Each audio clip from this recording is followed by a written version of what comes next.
Welcome to Colliers Talks, a podcast series featuring the latest trends, insights, research, and developments in commercial real estate in Canada and beyond. Thank you for joining me on the podcast today. We have Emeka Mayes. She's our partner and head of capital markets brokerage. So welcome, Emeka. Thank you. Then we have Muriel Thompson, who's our director of social impact and employee relations in North America. Muriel, welcome to the podcast. Thanks for having me.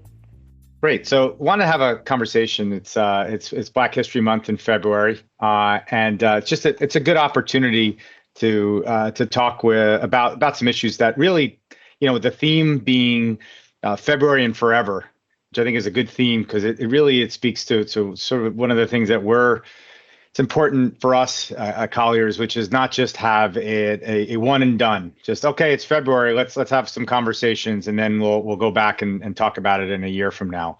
But how do we continue to support and have an ongoing conversation, and then some actions too that empower our Black professionals throughout the year? So that's kind of the mentality that I'm looking at this, and I want to have this conversation with two of you who are leaders in the company.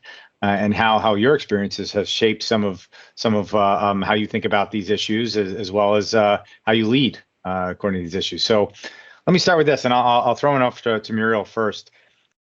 I'll ask you guys the same question, but how have your personal and professional experiences, how's it shaped you in terms of how it's helped you accomplish what you've done in your career? So how are some of the experiences innate to you and unique to your situation? How's that impacted how you've been able to be successful in your career?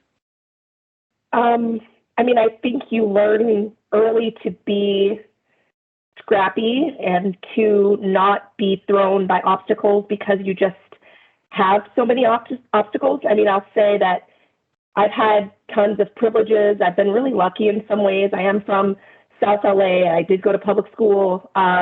But I was also identified as gifted and talented, so I had resources that maybe other people didn't get. So I think it's partly just not being thrown by obstacles, but also just keeping in mind that there's always someone who's worse off. So however bad I feel for myself or I feel for a situation, I always think there's someone that's worse off, and just kind of staying positive and just keeping moving. I think that's how I've kind of made it this far, if that makes sense. It's an interesting thing that you bring up, where it's the concept of people look at this as a binary issue. It's either you're privileged or you're not, or you're discriminated or you're not. And it seems like there's a lot of shades of gray that in our society, we don't really stop to have nuanced conversations often enough. But, tell me a little bit about that, where you were privileged in some regards, but in other regards, you are facing a uphill battle in terms of, some discrimination and things like that. I'm not sure if it's overt or passive or things like that in your career, if you've ever experienced that. But, tell me a little bit about how you balance that. Do you ever feel it's like, well, I'm privileged here. How do I feel bad? How do I feel good? And, it's sort of that tension inside your own head when it comes to that type of stuff. Does that play a role at all in terms of shaping you and how you do things? Of course, I just think it teaches you empathy as well, to look at other people's experiences and say, well, I know that this was both easy and hard for me. So I'll give you an example. As I said, I went to public school, did very well, got to a prestigious university and was like a fish out of water. Some of these kids had tutors. They had so many things that I didn't have, but I was there. So it's just balancing, again, the different levels of experiences. I was the only one, but I was there. And again, just feeling lucky and being open to learning from others and not just so focused on my experience and, I would have done so much better if I had those tutors. Well, there are people who aren't in this room who would love to have your seat.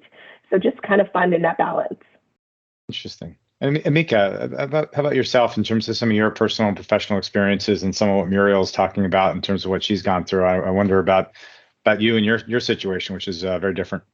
Yeah, very different. I grew up in Montreal, so I have to say that I grew up in a very predominantly, I would say white environment, but I never really felt racism. Like I never thought about color growing up. It was never really an issue for me. although my family, being from Barbados, experienced a lot of issues with it. But I was very, very fortunate. I mean, there was a couple of instances here and there where, I did feel racism, but because I was brought up in such a loving and nurturing environment, I just stood up for myself. It was more, to me, it was more like a female or a white or a female or a male thing that these couple of key instances happened. I just stood up for myself. I think one of the big differences that I figured out at a very young age that really served me well was mentorship and actively going out and finding mentors. And I know we talk about this a lot. And, one of the key messages that I wanted to get out today was that, mentors don't come and find you. You have to go and find them. Yeah.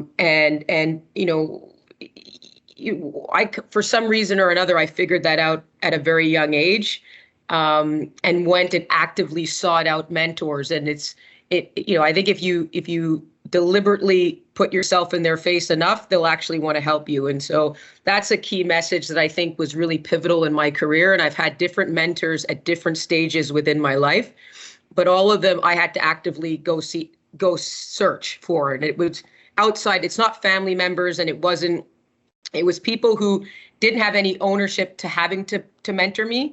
And so as a result, I think it created a tighter bond and was pivotal and key catalyst moments in my life.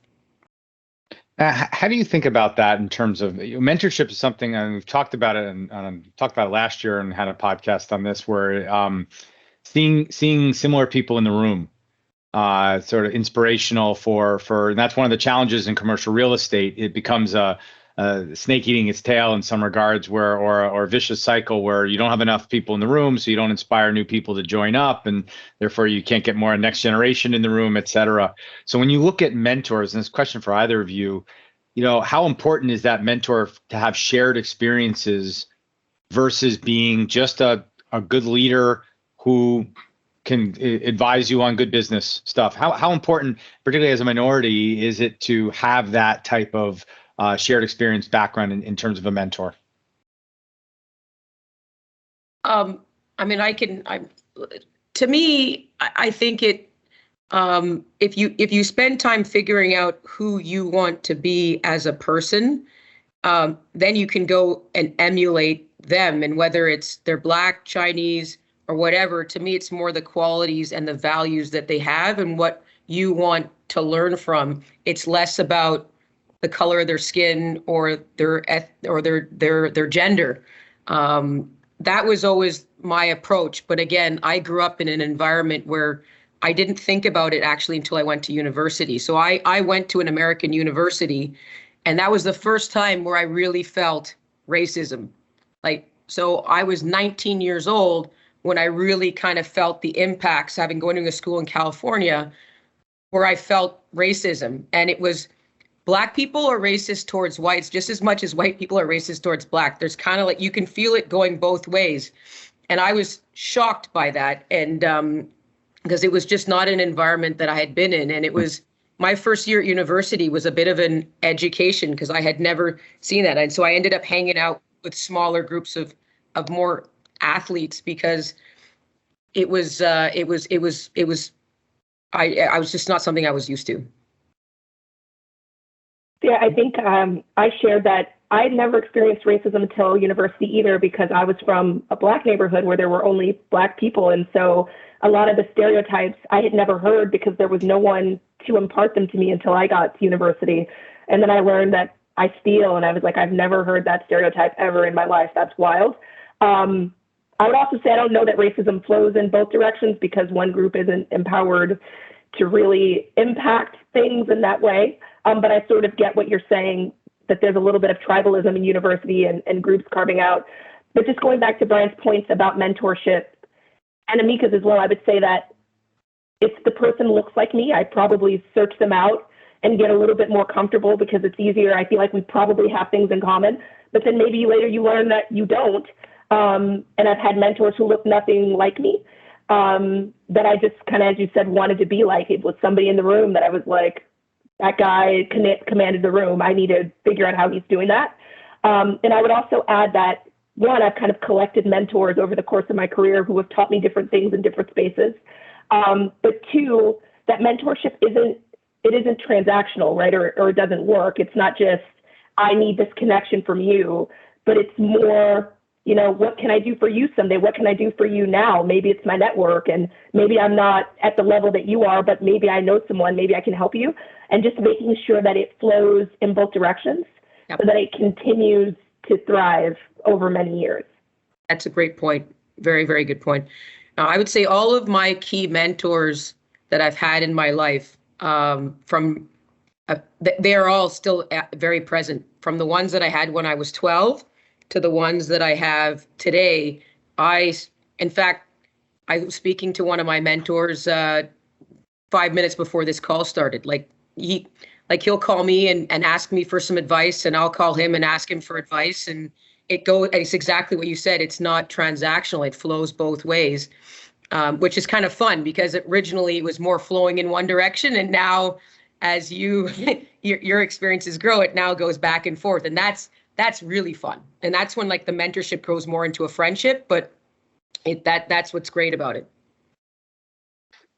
So you both have done very well, and you're leaders in commercial real estate in different ways, different parts of North America as well. How are some ways that we can encourage more a bigger pool of candidates? Get talent from different sources. We have great talent in commercial real estate, but when you're fishing in a smaller pond, when there's a limited number of people, I feel like we're missing out on some of the best opportunities. Why has tech done very well? It's kind of very democratic in some regards, where anybody in any area can come up with an idea to do a startup and do something. There's lots of endemic issues in Silicon Valley that, especially gender-related ones that I'm not going to get into, but it's much broader than Silicon Valley, right? Tech is everywhere. So commercial real estate, how do we in Canada and the U.S.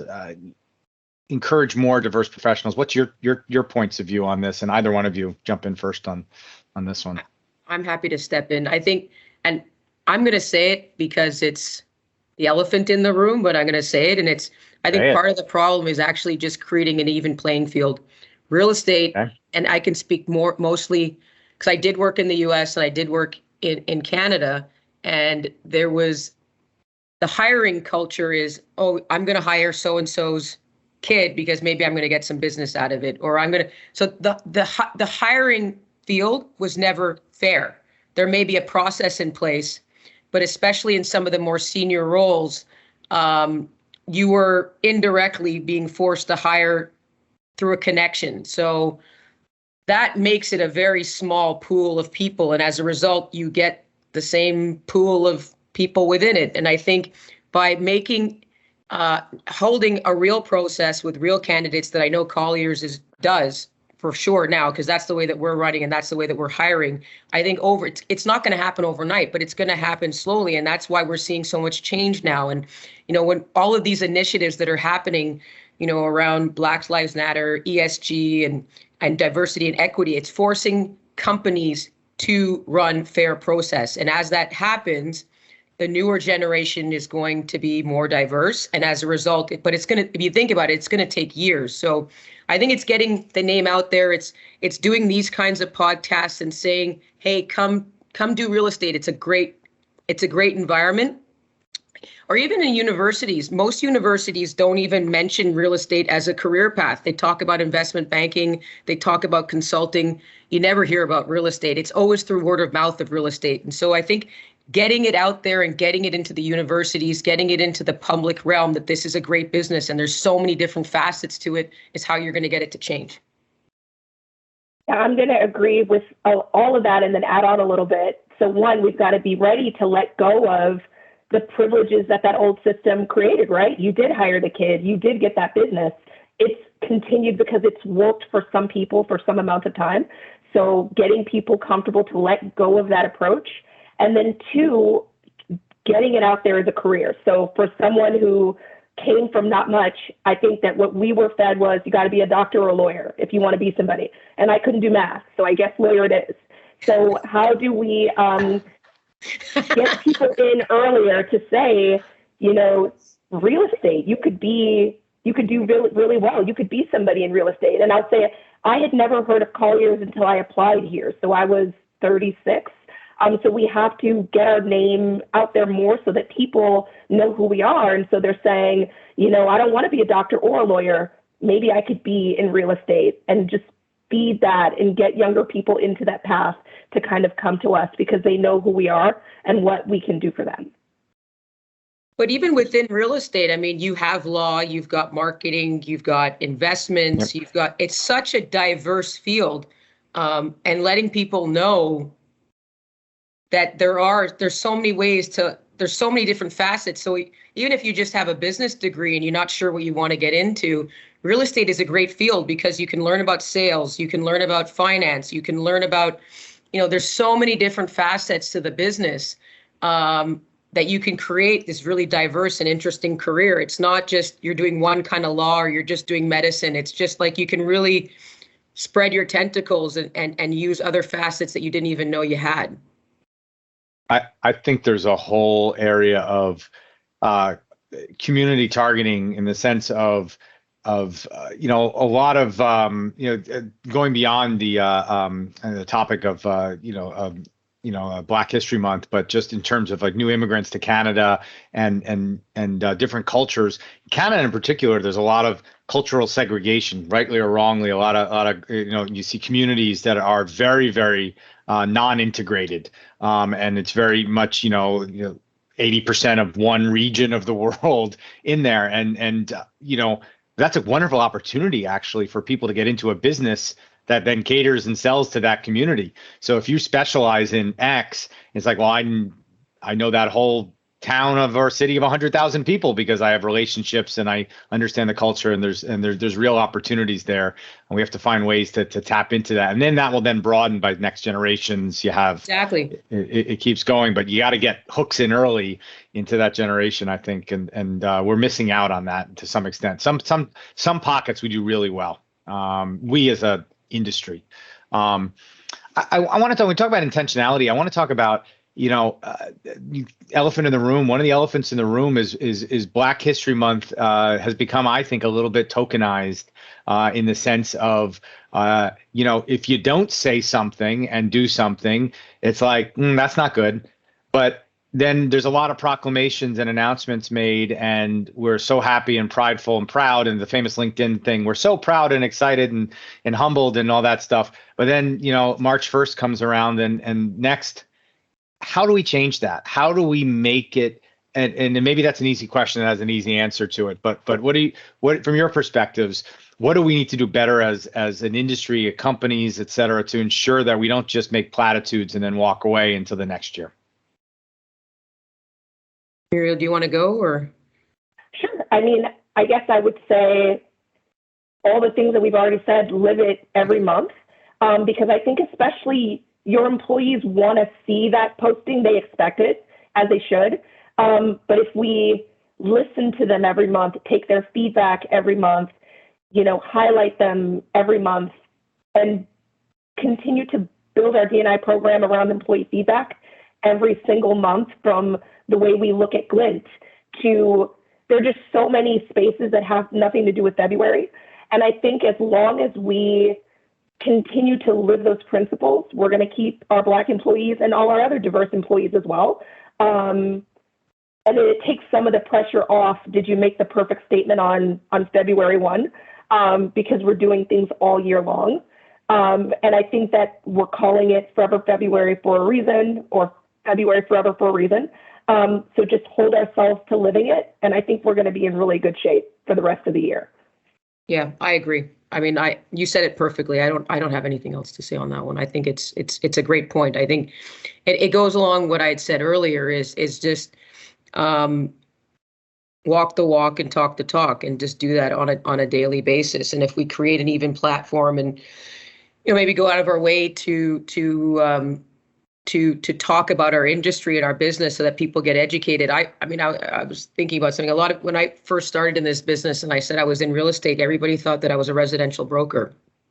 And so, it's like, no, commercial real estate. Oh, so you sell commercial buildings? And it's like, they don't realize that there's all these other facets to the business. And if we can find a way to disseminate that information into the next generation, I think it's also going to help create a more diverse pool. Where does some of this change have to happen? Does it have to happen at the grassroots level? Or does it start at the top? People like myself and other and you as leaders of the company, where is the most impact to be had? And then sort of kind of an addendum to that question is, so you have a leader such as myself, right? So I'm Jewish, which is technically a minority group, but not in a visible minority. And in real estate, it's debatable whether it actually is underrepresented. And I say that kind of sarcastically, but not really. It's actually it's well represented relative to the population. But how is it incumbent? Are there Black employees, and you're not speaking on behalf of all of them, but in your conversations and opinion, are they looking for white leaders who are in that just because they are the leader to do that? Or is it like, you're fine, but really I'd rather have somebody who understands the experience a little bit better out in front of the issues? Try not to pull any punches here. Trying to ask some hard questions. I mean, I guess I would start with where the head goes, the body follows. So it's super important to start at the top and say, this is our culture, this is what our senior leaders believe, because without that, you're not going anywhere. And I would also say it's just changing the way we think about our diverse employees. And, I love Black History Month as much as anyone else.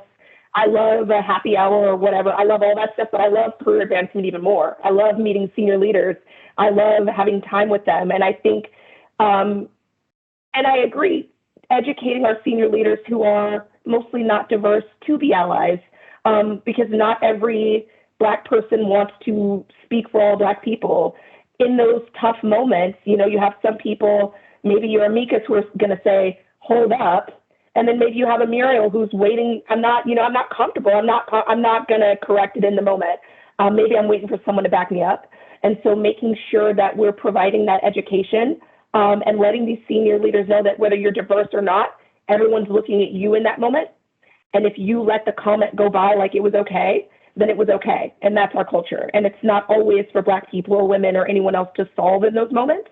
Because if we could solve racism, we would have solved it already. So we're going to need some help and some support. That's what I don't think this 20-minute podcast is going to solve racism. I think that level of hubris is beyond us here.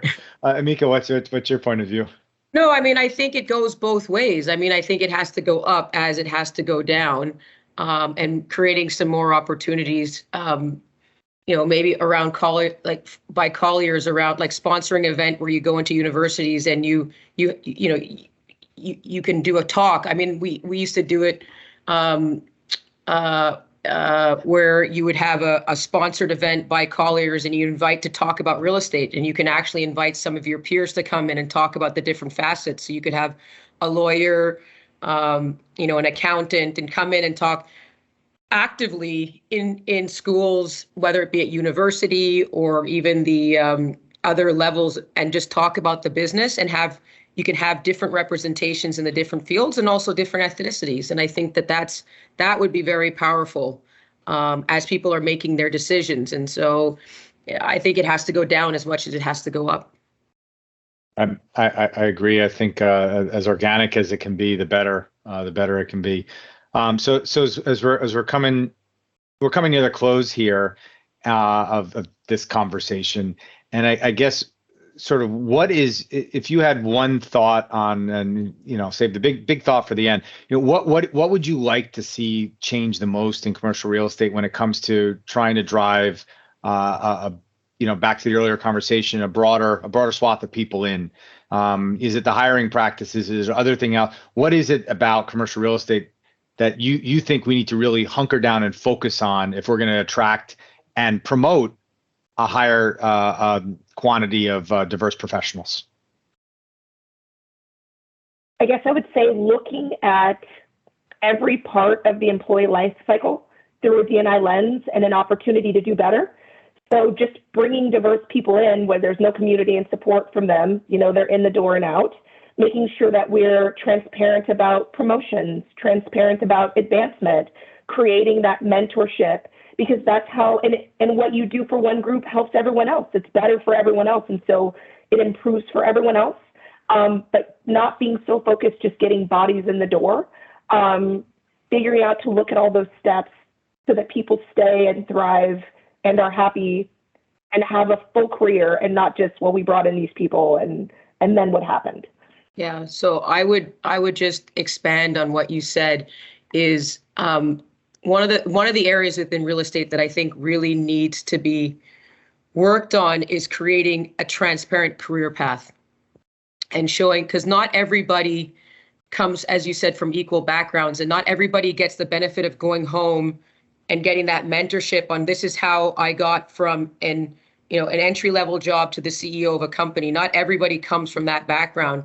So if you can make education a priority within the business and saying, not only here are the steps that you need to do from a career standpoint, but also from an educational standpoint, so that you've got the package, and doing honest feedback.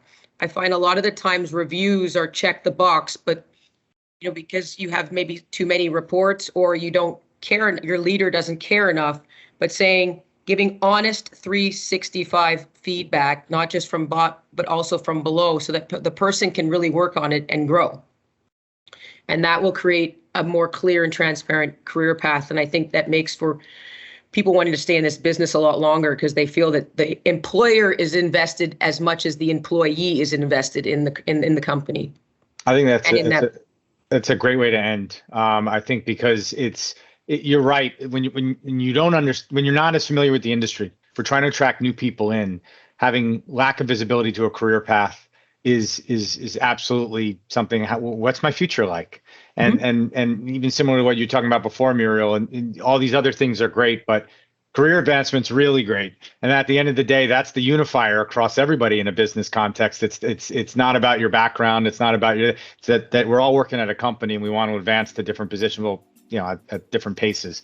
But anyway, no, I appreciate Emeka Mayes, Muriel Thompson joining today to have some hopefully frank conversation about Black History Month, about your careers, your perspectives, and as leaders of the company. I'm sure people are really interested in hearing that. So thank you both. I appreciate the time today.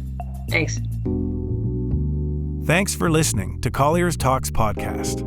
To learn more about Colliers Canada, our experts, and our solutions, visit collierscanada.com or find us on LinkedIn, Twitter, and Facebook.